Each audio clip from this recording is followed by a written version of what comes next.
क्योंकि आपने कहा है कि कानून पर से लोगों का भरोसा उठता जा रहा है, ऐसा क्यों? देखिए, मैं ये कह रहा हूँ कि मथुरा के मामले में क्योंकि कोर्ट ने कहा कि उस प्ली को एक्सेप्ट करेंगे, जिसमें लोअर कोर्ट ने उस प्ली को एक्सेप्ट नहीं किया था और 91 के एक्ट से कहा कि वो उसको कबूल नहीं करेंगे, तो डिस्ट्रिक्ट कोर्ट ने उसको कबूल किया और कहा कि वो देखेंगे कि क्या वो कृष्ण जन्मस्थान की जगह है नहीं। मैं बताना चाहूँगा कि संघ परिवार के लोग ये सब चीज़ें कर रहे हैं। जो पार्टी काशी में गई वही पार्टी यहाँ पर है, नंबर 1 पॉइंट। दूसरा पॉइंट ये है कि जो बीजेपी और ये जो लोग गए हैं ये भी संघ के हैं, जो नहीं बता रहे हैं वो ये है कि एक एग्रीमेंट श्री कृष्ण जन्मस्थान सेवा संघ और शाही ईदगाह ट्रस्ट में 12 अक्टूबर 1968 को हो चुका है। अब मुझे आप बताइए, जब श्री कृष्ण जन्मस्थान सेवा संघ वाले शाही ईदगाह ट्रस्ट से 12 अक्टूबर 1968 को कितने पॉइंट्स पर एग्रीमेंट करते हैं? करीब 8 पॉइंट्स के ऊपर, नहीं 9 पॉइंट्स के ऊपर। हाँ, 9 पॉइंट्स में आप देखते जाइए, उसमें लिखा हुआ है जन्मस्थान जन्मस्थान। उस वक्त इस बात को नहीं उठाया गया और एग्रीमेंट हो गया, और ईदगाह ट्रस्ट वालों को परमिशन लेना पड़ा इस एग्रीमेंट करने के लिए यूपी के सेंट्रल वक्फ बोर्ड से। तो पहला उन्होंने क्या एग्रीमेंट किया कि जो नॉर्दर्न और सदर्न वॉल्स ऑफ ईदगाह के हैं वो ईस्टर्न साइड तक जाएंगे और एक्सपेंसेस मस्जिद ट्रस्ट बनाएगा। दूसरा उसमें कहा गया कि जो आउटसाइड नॉर्दर्न और सदर्न वॉल्स हैं, जो एरिया मुसलमानों के पास है, वो उसको खाली कराएंगे और जन्मस्थान सेवा संघ को देंगे। ये तीसरा इसमें यह कहा गया कि जो ज़मीन नॉर्दर्न और सदर्न वॉल्स में है, जो ट्रस्ट की प्रॉपर्टी है यानी जन्मस्थान सेवा संघ की है, वो उसको उसके ऊपर कोई क्लेम नहीं होगा। हाँ, तीसरा उसमें कहा है कि वेस्ट और नॉर्दर्न कॉर्नर जो ईदगाह की कुचरी कुर्सी का ज़मीन का हिस्सा है, जो सेवा संघ के पास था, तो ट्रस्ट उसको एक्वायर करेगा और ट्रस्ट की प्रॉपर्टी होगा। फिर जो वहाँ पर एक मलबा था, कंट्रोवर्शियल मलबा सदर्न साइड के ऊपर, और एक दूसरे पर केसेस फाइल कर लिए, तो क्या कहा गया उसमें कि ये पोर्शन जो मलबे का है ये सेवा संघ का रहेगा। और इम्पोर्टेंट देखिए, जो हाउसेस मुस्लिम घोषी लोग जो नॉर्दर्न और सदर्न वॉल्स में बना चुके तो उसको इवैक्यूएट कराया जाएगा, ट्रस्ट उनको खाली करवाएगा और उसको सेवा संघ के हवाले करेगा।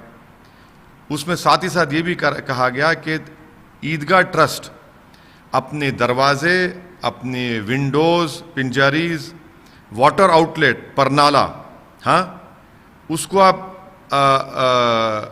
जो प्रपोज जो दीवार है सेवा संघ की उस तरफ नहीं खोलना चाहिए, और सेवा संघ भी इस तरह का कोई काम नहीं करेगा। छठा उसमें कहा गया कि जो परनाले हैं ईदगाह से जो निकलकर वेस्टवर्ड जाते जन्मस्थान, अब लिखिए लफ्ज़ जन्मस्थान लिखा हुआ गया है, वो उसको हटाया जाएगा और ईदगाह की तरफ उसको मोड़ दिया जाएगा पाइपिंग के जरिए, और एक्सपेंसेस उसके उठाएगा सेवा संघ। और जब ये पाइपलाइन का काम होगा तो सेवा जन्मस्थान का एक नुमाइंदा वहाँ पर खड़ा रहेगा। तो वैसे ये जो रेलवे का लैंड जो ईदगाह के नॉर्दर्न और सदर्न वॉल्स के सामने है, जो जन्मस्थान उसको एक्वायर करेगा, जन्मस्थान उसको एक्वायर करने के बाद उसको ट्रांसफ़र करेगा ट्रस्ट को, ये तक तय हुआ।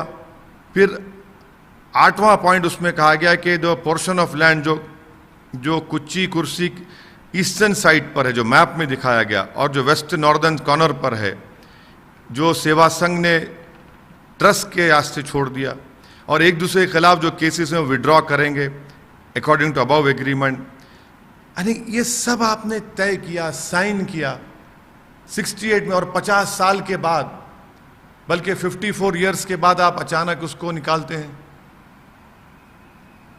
आप बताइए फिर कौन नेक नियत और कौन इसमें धोखेबाजी कर रहा है, कौन देश के अमन को खराब करना चाह रहा है? जब दोनों पक्ष मिलकर बैठकर बात कर लिए, एग्रीमेंट कर लिए, क्या उस वक्त श्री कृष्णा जन्मस्थान सेवा संघ को ये बातें नहीं मालूम थी जो आज ये लोग उठा रहे हैं? भाई पुरअमन तरीके से बैठकर इसको डिसाइड कर लिया आप। जो अब कोर्ट का ऑर्डर आया है वो भी 1991 एक्ट के खिलाफ है, वो भी सुप्रीम कोर्ट की जजमेंट के खिलाफ है।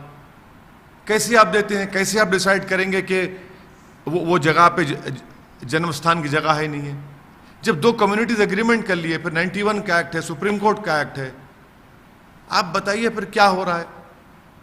तो इसलिए हम कह रहे हैं कि हम उम्मीद करते हैं कि कल सुप्रीम कोर्ट जब सुनवाई करेगा कि लोअर कोर्ट के ऑर्डर को मुकम्मल स्टे देगा, और ये चीज का एक फुल स्टॉप लगना चाहिए, वरना इसका कोई नहीं रोक सकेंगे आप।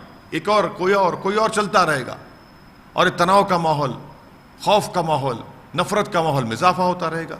सर आपने लिखा है कि कानून नहीं, मैंने कहाँ लिखा कानून पर भरोसा उठा? मैंने ये नहीं लिखा, मैंने नहीं लिखा ये। मैंने अपने ट्वीट में कहा कि the Mathura Shri Krishna Janmasthan Seva and the Shahi Idgah resolve the issues by agreement in 68 and places of worship act 1990 prohibit such cases of ever even going to court, but law doesn't matter anymore, robbing Muslims of the dignity is only goal। यानी मुसलमानों की dignity छीनना इनका असल मकसद है।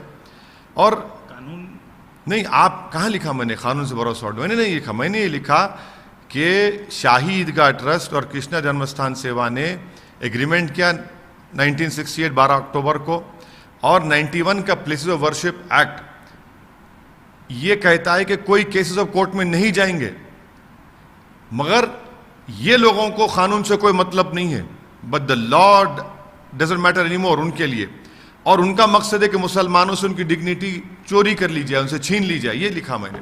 Sir Gyanvapi वाले मसले में जो मिश्रा जी थे, हालांकि उन्होंने ऑफिशियल कुछ नहीं बोला है, लेकिन एक रिपोर्ट लीक हुई है, आप मेरे को बताइए कि कोर्ट को रिपोर्ट पेश नहीं होती। नंबर 1, जिस सर्वे की मुखालिफत इंतजामिया कमेटी ने की, जिस कमिश्नर के अपॉइंटमेंट की मुखालिफत इंतजामिया कमेटी ने की, तो इंतजामिया कमेटी की मुखालिफत करना सही साबित हुआ नहीं हुआ?